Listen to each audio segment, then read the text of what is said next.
Muy bienvenidas, amables oyentes, a este su programa Diálogo Bíblico. Es grato estar con ustedes, especialmente en el momento que estamos conversando acerca de la palabra de Dios. Con ustedes, el pastor Juan Millanado. Bienvenido, pastor. Muchas gracias, Raúl.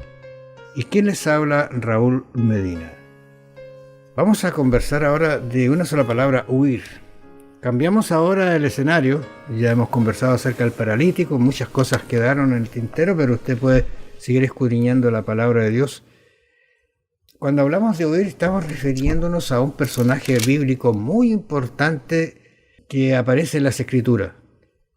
Este personaje lo encontramos allí en los libros de Primera de Reyes, puntualmente el capítulo 18. Está todos los antecedentes del personaje. Incluso dice el primer versículo, dice: pasado muchos días, vino palabra de Jehová a Elías en el tercer año, diciendo: ve, muéstrate a Acab, y yo haré llover sobre la faz de la tierra. Es solamente para ponernos en el contexto de lo que está sucediendo. Elías es tremendo personaje. Pero cuando vamos al capítulo 19, versículo 1, encontramos que los grandes personajes también tienen grandes problemas. No están ausentes de problemas. Porque alguien puede mirar a estos personajes y decir: es que ellos eran especiales, Dios los trataba, era igual como todos nomás. Fíjese que el versículo 1 de Primera Reyes 19 dice: Acab dio a Jezabel la nueva de todo lo que Elías había hecho. ¿Qué había hecho Elías? Un tremendo, voy a decir, espectáculo, un milagro, mostrando que Dios es el verdadero Dios. Que había hecho y de cómo había matado a espada a todos los profetas. Y este mensaje, cuando lo sabe Jezabel, dice lo siguiente: así me hagan los dioses y aún me añadan, si mañana a estas horas yo no he puesto tu persona como la de uno de ellos. Se refería a Elías. ¿Qué te parece la escena aquí? Bueno, lo que tú decías primero, Raúl, sobre Elías como personaje, este famoso evento Ordalía en el Monte Carmelo, este relato realmente es uno de los más dramáticos del Antiguo Testamento, ¿no? Todo es vívido, todo es colorido allí, y los personajes realmente, como tú dices, son espectaculares, especialmente Elías, ¿sí? Pero los asuntos también son de gran importancia, ¿ya? Y los resultados naturalmente son gloriosos, como estamos comenzando a ver aquí, ¿no? Así que aquí tenemos a Elías, el profeta solitario, que es uno de los más destacados personajes en la historia de Israel, ¿no? Y aparece súbitamente como el profeta de la crisis, porque este no es un cumpleaños, aquí hay una crisis, ¿ya? Aparece como el campeón de los derechos divinos, representando a Dios, ¿ya? Y entonces el Nuevo Testamento, consecuentemente, tiene mucho más que decir sobre Elías que de cualquier otro profeta. Es muy citado, muy importante, ¿no? Digamos, él sale de lo desconocido casi, y su primer acto público fue cerrar los cielos con sus oraciones, de manera que no lloviera por más de 3 años, y eso fue algo espectacular, ¿no? Y todo esto era un juicio sobre una nación idólatra que había dado la espalda a su Dios, ¿ya? Esta era la crisis, apostasía, una vez más vemos abandono de Dios, con toda la secuela de desórdenes y problemas que había en eso.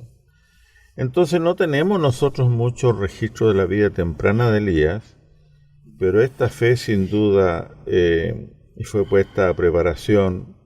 Esta fe fue preparada con antelación, ¿no es cierto?, para un ministerio público poderoso, ¿no? Así que parece que recibió su llamado profético en secreto. No tenemos antecedentes sobre eso. Y mediante probablemente pruebas secretas, él llegó a estar seguro de su Dios, ¿no? Y enfrentarse a 400 sacerdotes de Baal, a una cultura pagana, y aparentemente él solo, ¿no es cierto?, solitario, en contra de todo este poder. Así que es mediante el compañerismo con Dios realmente que él ya no tenía miedo a los hombres y se enfrenta a ellos, ¿eh? Entonces, Elías es un hombre extraordinario que llega hasta un un clímax espiritual de crisis, y luego nos sorprende la reacción que tuvo cuando recibe este mensaje que tú leíste, ¿no? Una mujer lo amenaza y él sale huyendo. Fíjate que 1 Reyes 19:3 dice: viendo pues el peligro, se levantó y se fue para salvar su vida, y vino a Beerseba, que está en Judá, y dejó allí a su criado. Mira, está despojándose de todo, está huyendo, no quiere que el criado le pase nada tampoco. Y lo vio como un peligro.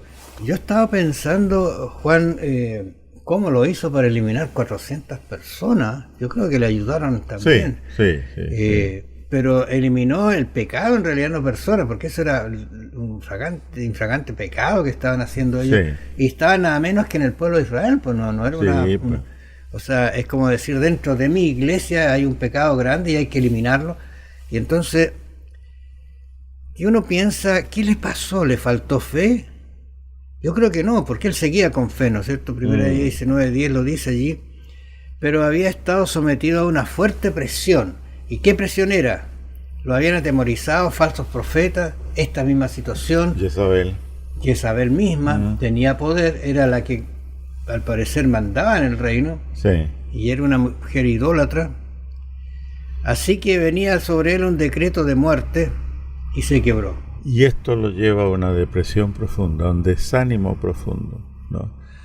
Y yo quisiera aquí hacer un paréntesis, Raúl, porque es muy prevaleciente en nuestra cultura adventista, en nuestras iglesias locales, escandalizarse y expresar una falsa simpatía por ese pobrecito o pobrecita que está pasando por una situación de depresión, ¿ya? Así como nos enfermamos del cuerpo, también podemos enfermar de la mente, ¿ya?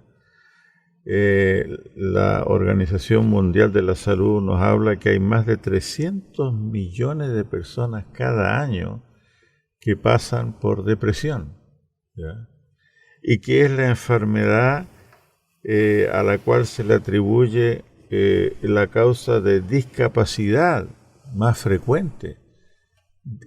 Una depresión discapacita, la depresión que es una tristeza profunda discapacita, ¿ya? Entonces, es en este contexto es que yo quisiera leer aquí el Salmo 19:12. David dice: ¿quién podrá entender sus propios errores? Líbrame de los que me son ocultos.